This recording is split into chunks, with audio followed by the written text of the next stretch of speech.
Hi folks, HR Funk here with my Smith & Wesson Model 342 5-shot J-frame 38 special revolver. And this might seem like a strange handgun to have at the beginning of this video where I'm going to be talking about ammunition capacity for defensive firearms, since this only carries 5 rounds. And there are certainly some folks out there that would think this is not a wise option for defensive carry. Even so, as I've said many times, this is my most carried handgun precisely because it is so easy to carry. If I am running an errand, going to the grocery store, or what have you, this is most often the firearm that goes with me because it is so easy to just drop in a pocket and go. Now, part of the reason I feel comfortable doing that is because I've already done a threat assessment with regard to my most likely defensive scenarios. And when I'm going to the grocery store, chances are I'm going to make it to the grocery store, get my gallon of milk and my loaf of bread, and make it back home without ever having to resort to the use of my little revolver. If I'm going somewhere else where I think the likelihood for an armed encounter is greater, and I think potentially there could be multiple assailants or what have you, I might opt for something different. But this is where I think it's important to stay realistic with regard to the likely scenarios you could find yourself in, as opposed to the wildly unrealistic and maybe even fantastic circumstances that some folks envision in their minds. And there are a lot of people out there, I see comments come in from people that have magazine capacities in semi-auto firearms that are on the top side of 15, they're up 16, 17, maybe 20 rounds, and they also talk about carrying a spare magazine. If you are in circumstances or you are traveling to an area where you think it's likely that you might need that much ammunition to make it back to wherever you started from, or make it back to safety, maybe I should say, then I would strongly recommend you don't go to that location. This is a situation where your situational awareness and your good common sense are far more important to you than the number of rounds that your handgun holds or that you have on your person. If you get into a situation where you have to engage in a gunfight, you could possibly lose. Even if you don't lose, very bad things could potentially happen to you, even if you come out of it with no physical injuries.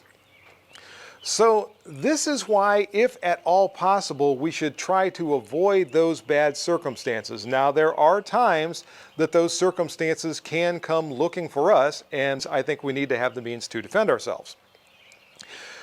But a lot of folks who point to the need for lots and lots and lots of ammunition talk about the possibility of dealing with multiple attackers, and I get that.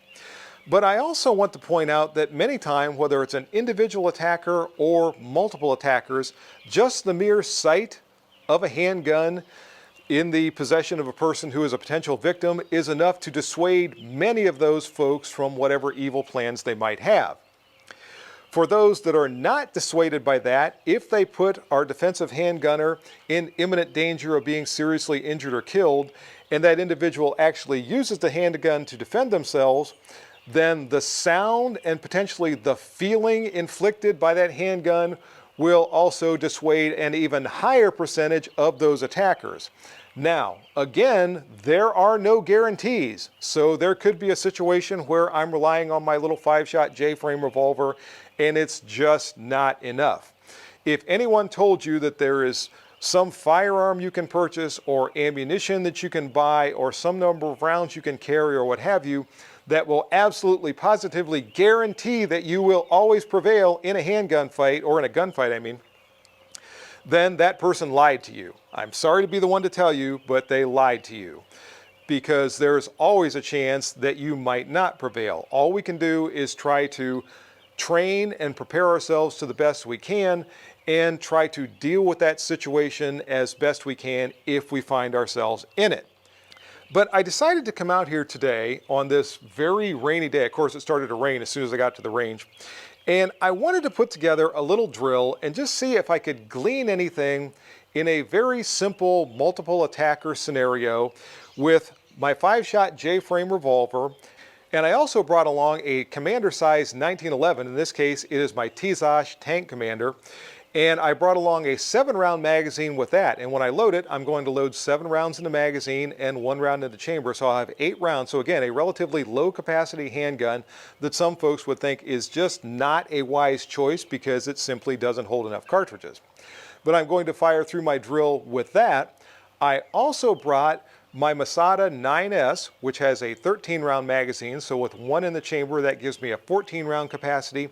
And lastly, I brought along my SIG M18, which has a 21-round magazine. So with 1 in the chamber, that gives me 22 rounds.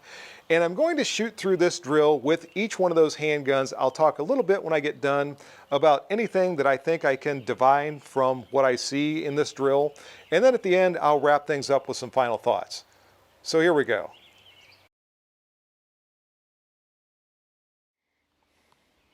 Stay back, stay away. I'm armed, stay away from me.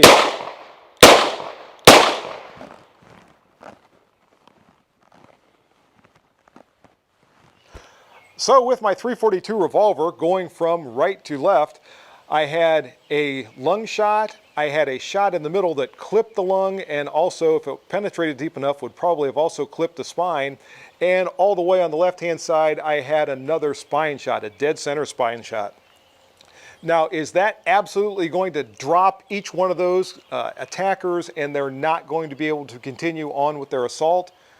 I don't know, but it's probably at least going to slow them down. And I still had 2 rounds left to cover my withdrawal as I'm getting myself out of that situation. So if they do continue the attack, I've still got the means to continue defending myself. But that's where I am conscious of the handgun that I have in that defensive scenario and its limitations, and I am maximizing my ability to defend myself with it because I didn't just fire out all 5 shots in a fusillade. I actually fired them accurately, and again, as I'm withdrawing, I still have the means to defend myself if I need to.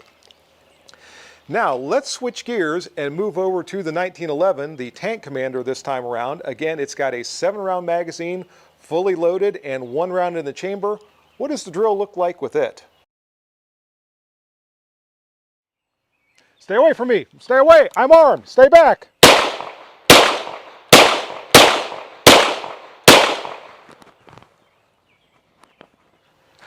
So with the Tank Commander, I was able to double tap all 3 targets. And going once again from right to left, I had a spine shot and a lung shot in the far right target. The middle target had 2 heart shots, as I recall, and the far left target had 1 shot in the heart and 1 shot in the lung. So once again, there's no guarantee that's going to stop those attackers, but that's nearly a 1/2 inch hole going through some pretty major organs and also clipping the spine. And I still, once again, have 2 more shots left to cover my withdrawal, so I've not even had to reload yet. Again, no guarantees, but I'm feeling pretty good in that scenario with my Tank Commander. Now, what about when I move up to my Masada 9S, where I've got a 14-round capacity with 13 in the magazine and 1 in the chamber? Let's see what that looked like. Stay back, stay away from me. I'm armed, stay back.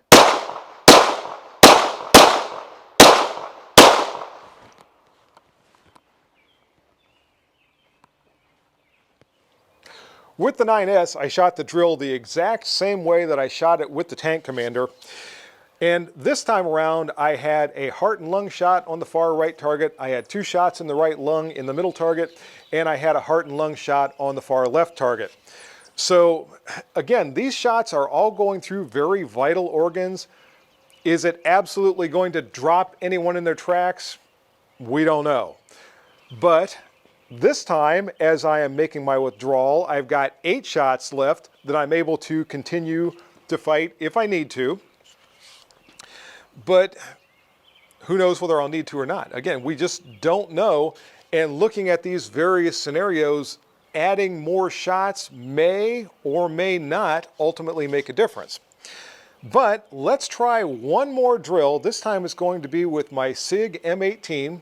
Again, it has a 21-round magazine with 1 round in the chamber, so 22 rounds. Let's see what it looks like this time around.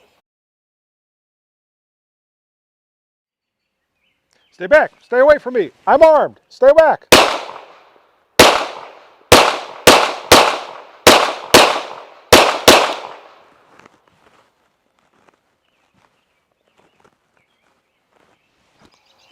With the M18, when I fired the drill, I was able to give one more shot to each target. And it ended up again going from right to left. I had a heart, a lung, and a spine shot in the far right target. The middle target had a heart and 2 lung shots, and the far left target, I believe, also had a heart and 2 lung shots. So again, we're hitting very vital organs. I was able, as I said, to give each one an additional shot this time around. And also, when I'm making my withdrawal this time, I've got a whole bunch of ammunition left. I've got, 13 rounds left in the pistol as I am getting myself out of that situation. So again, that's going to be comforting, but as far as being essential, I don't know.